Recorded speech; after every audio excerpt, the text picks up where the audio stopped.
Hello guys, gawa tayo ng isang washing machine. No? Convert natin sa manual. Yan.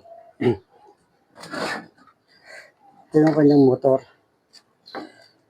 Yung kanyang motor is dilaw, yellow, red. Red, blue.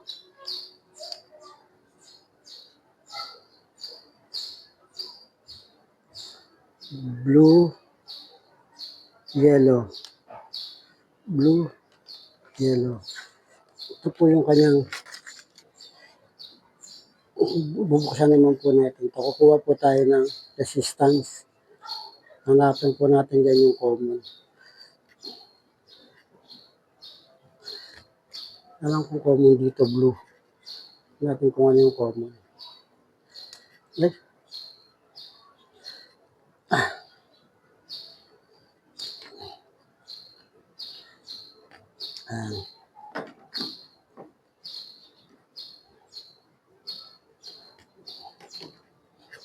Yan po, kanyang resistance. Gamit po tayo ng multi-tester. Po.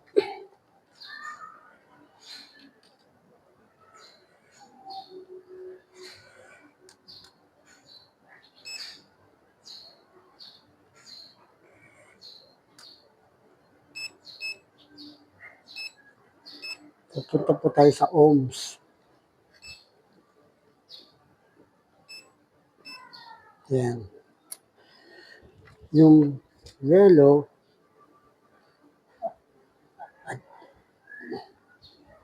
at saka blue,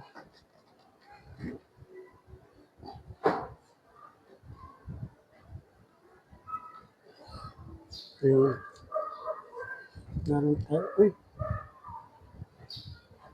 tayo nakukuha 30.7. 30.7. Tapos, yung red at saka blue, nakukuha tayong 24.6. 24.6. Yan. Tapos yung red at saka yellow,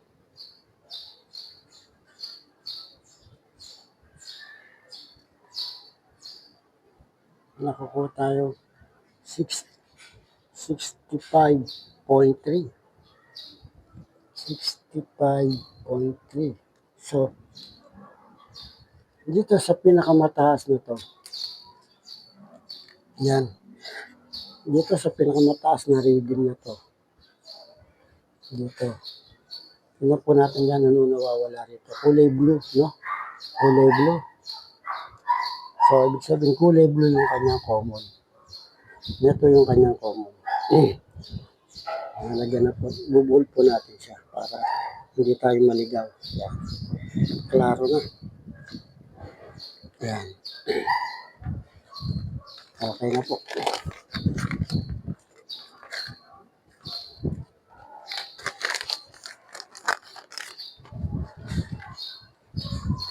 Yan, pwede na po natin siya itayo.